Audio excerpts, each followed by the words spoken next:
I am Lukadi Alayande. Thank you for joining us on the program State of the Nation. We invite you to be a part of the show using the hashtag State of the Nation and tweet also at me at KAY Alayande. We are glad to have you join the conversation.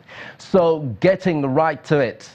Controller General of the Nigeria Prison Service, Jafaru Ahmed, has announced that 55 of the 210 inmates that escaped at the Minna New prison have been recaptured. This comes after gunmen on Sunday night, that's June the 3rd, invaded the new Minna prison yard, killing one prison officer and an Okada rider, that's a commercial motorcyclist, that conveyed him to the facility.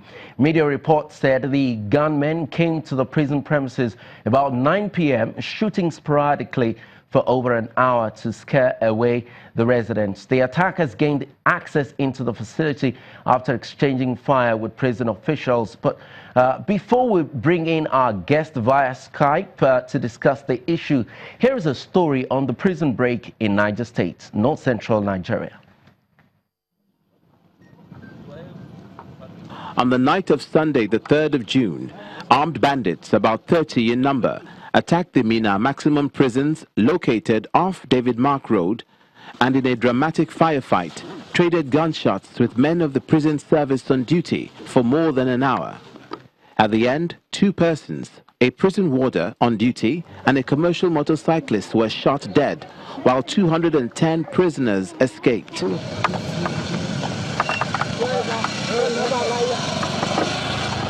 Residents around the prison yard narrated their ordeal when the incident occurred. There was enough of shootings everywhere.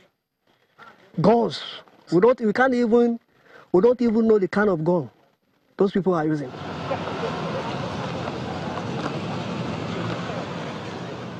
Amongst the early callers at the prison were the Interior Minister, Abdulrahman Dambazao, accompanied by the Niger State Governor, Abubakar Bello, and the Controller General Prisons, Mr. Jafaru Ahmed. The minister and the other guests briefed the media after inspecting the facility, explaining that a combined team of security agents are on the trail of the escaped inmates. There are so far now about 182 or so that are still at large. Initially, 210 prisoners escaped. About 30 have been brought back out of the 210.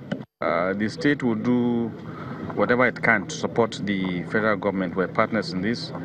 We will see that we do our own bit to make things easy for them over here.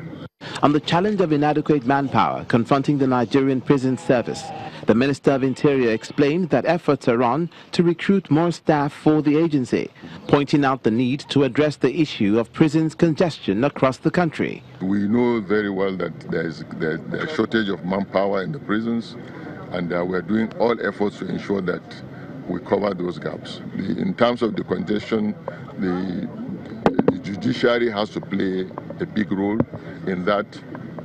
We have to ensure that we have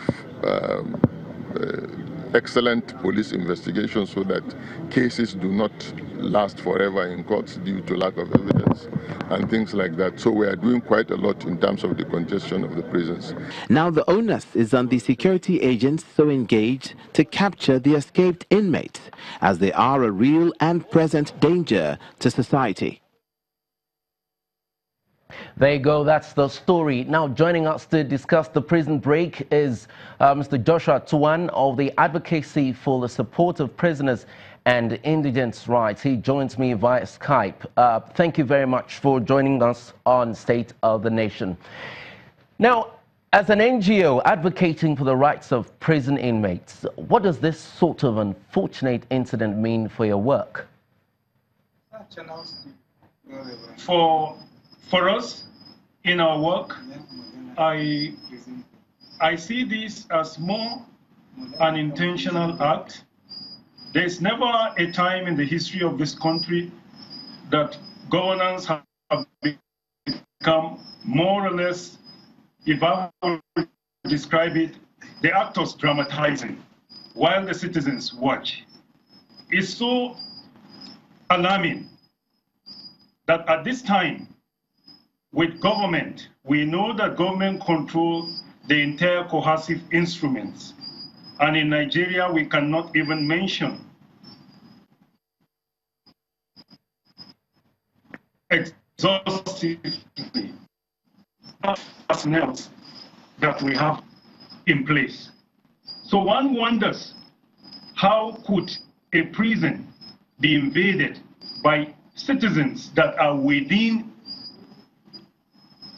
the control of governance without the government having clue to it, with all this internal security apparatus on ground? I don't think the government is serious. They are very, very much aware of it, or else we are sending a wrong signal concerning our situation in Nigeria, that our government is not on top of the situation as they always claim. I want to say that if the government is serious, we have industries that have closed, things are declining, rather than the youths being employed. The youths have graduated without any job. Why can't the government take steps to employ these mass youths that are waiting with their certificates at hand to serve their nation? I'm sorry for butting in, but we have some history of prison breaks in Nigeria. In recent history, we can talk about 2010, upwards 2013. We had some in 2014.